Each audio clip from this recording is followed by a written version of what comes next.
Morning students, now coming to the structure of prokaryotic cell. Prokaryotic cell. Students, you know the difference between prokaryotic and eukaryotic cells.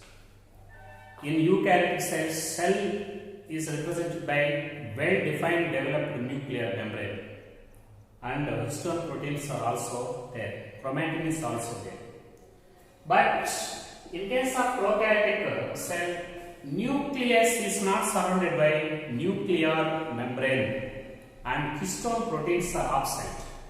Nucleus is consists of double-stranded naked circular DNA. That is the difference between eukaryotes and prokaryotes. Now coming to structure of prokaryotic cell. So these prokaryotes, they are represented by bacteria. The examples for these prokaryotes, bacteria and blue-green algae, and also mycoplasmas, and pleuropneumonia like organisms. All of them, they are the best examples for prokaryotic cells. Prokaryotic. A typical prokaryotic cells are represented by bacteria, blue-green algae. Blue-green algae are also called cyanobacteria, and mycoplasma, PPLO, pleuropneumonia-like organisms, and all of them, they are examples for these prokaryotic cells. They are best examples for this prokaryotic cell. So these prokaryotic cells, every prokaryotic cell is surrounded by the cell wall. Then inside the cell wall, there is a plasma membrane. Cell wall is represented by plasma membrane. Inside this plasma membrane, there is a cytoplasm. So, in case of prokaryotic cells, in case of especially bacteria, cell wall, it provides a definite shape, and these bacterial cells morphologically,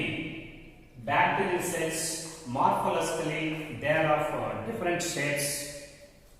Depending upon the shape of the cells in bacteria, they are divided into four types. One is cocci, they are round shaped cells or spherical cells. Cocci, spherical. And second one is bacilli. Bacillar singular, floral bacilli. They are rod-shaped cells. Similarly, vibrios, they are comma-shaped cells. Similarly, spirilla. These spirilla, they are spiral-shaped bacterial cells. Spiral-shaped. In this way, depending upon the shape of the cells, bacterial cells are divided into total four types. One is cocci, spherical or round, bacilli, rod-shaped, and vibrios, comma-shaped, and spirilla, spiral-shaped. This is the most important question in matching purposes. Anyhow, there are four different kinds of shapes in bacterial cells. In this way, every prokaryotic cell, externally, it is covered by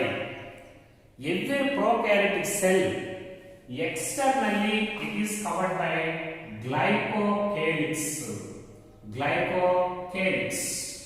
Okay, this is glycocalyx. Okay, this glycocalyx is represented by three parts. Every prokaryotic cell is covered by an envelope. Such an envelope is represented by three layers. Outermost layer is glycocalyx. Second layer is cell wall. Third layer this is plasma membrane. Plasma membrane. So these three parts they are considered as envelope. In this way, every bacterial cell or prokaryotic cell, this is the typical prokaryotic cell bacteria. Every bacterial cell is surrounded by envelope. Such envelope is also differentiated into three layers. One is the outermost layer, glycocalyx. Second one is the cell wall. Third one, plasma membrane. In this way, envelope is differentiated into three layers. Now coming to the first one, glycocalyx. Glycocalyx. So glycocalyx means the protecting sheet of bacterial cells present outside to the cell wall. The additional protecting sheath present outside to the cell wall in bacterium. This is called glycocalyx. Okay, this glycocalyx. In some members, this glycocalyx is in the form of loose sheath. This is in the form of loose sheath. When this glycocalyx is present in the form of loose sheath, now this is called slime layer. This is called slime layer. Okay, slime layer. But sometimes this glycocalyx it may be thick and tough. Thick and tough. When it is present in the form of very thick and tough in nature, this is called a capsule. This is a capsule. Okay. Actually, this slime layer it protects the cell from the loss of nutrients. Similarly, capsule it protects the cell from osmolytic lysis, or it protects the cell from this capsule. It protects the cell from desiccation. Desiccation means dehydration, loss of water, drying up of the cell. That is called desiccation. Anyhow, these slime layers play a significant role in controlling of nutrients loss, and half thick capsule it protects the cells from desiccation, from drying up of the cells. Anyhow, this is the outermost layer of envelope. It is additional protecting sheath present outside to the cell wall in bacterial cells. It may be in the form of loose sheath. Now this is called slime layer. Maybe it is in the form of thick tough layer. This is called capsule. Then inside the capsule, very very important. Inside the capsule there is a cell wall. So inside this glycocalyx there is a cell wall, and this cell wall is very thick and dead and hard and rigid. Dead and hard rigid. Similarly, this cell wall it is playing a very significant role.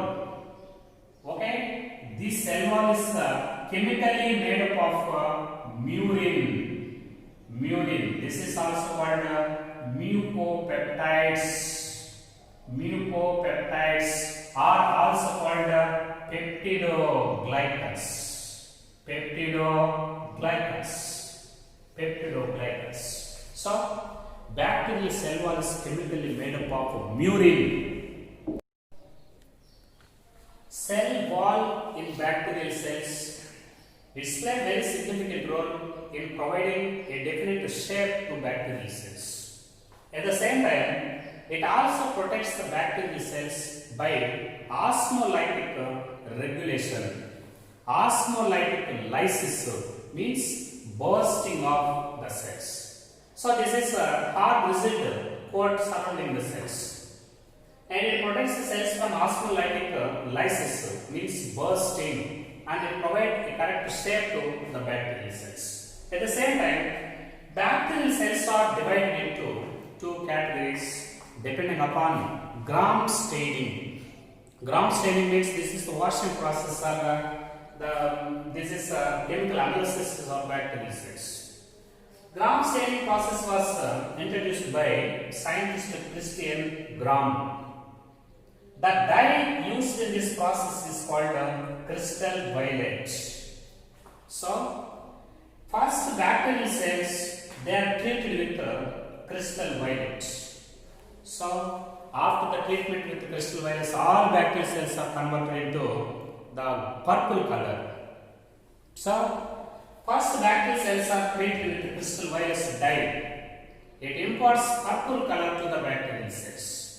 Now, these cells are treated with iodine. Finally, these cells are treated with either ethanol or the acetone. Finally, they are treated with either ethanol or acetone. After the treatment with ethanol or acetone, some bacterial cells retain their purple color. These bacteria are called gram-positive bacteria. The bacterial cells which retain their purple color after the treatment with ethylene or ethanol or acetone, such bacterial cells are called positive bacteria. But some of the bacterial cells, they lose their purple color. They lost their purple color after the treatment with ethanol or acetone. The bacterial cells which lose their purple color, they are called gram-negative bacteria. So, depending upon gram staining process, total bacterial cells are divided into gram-positive bacteria, gram-negative bacteria. Positive bacteria retain their purple color, and the negative bacteria lose their purple color. So that cell wall is the main target to site for gram staining. Cell wall is the main target to site for gram staining. It was discovered by scientist Christian Gram. Dye used in this process is called crystal violet. Now coming to other points, just next to the cell wall, there is a thin elastic living membrane. This is a thin elastic living membrane. This living membrane is called plasma membrane or cell membrane. This is living and phospholipid layer. Thin elastic living phospholipid layer present next to the cell wall in bacteria. That is called plasma membrane or cell membrane. This is differs from cell wall. How membrane differs from cell wall? Cell wall is permeable to all substances. It is not a barrier for the movement of anyone into the cell and out of the cell. But plasma membrane is selectively semi-permeable membrane.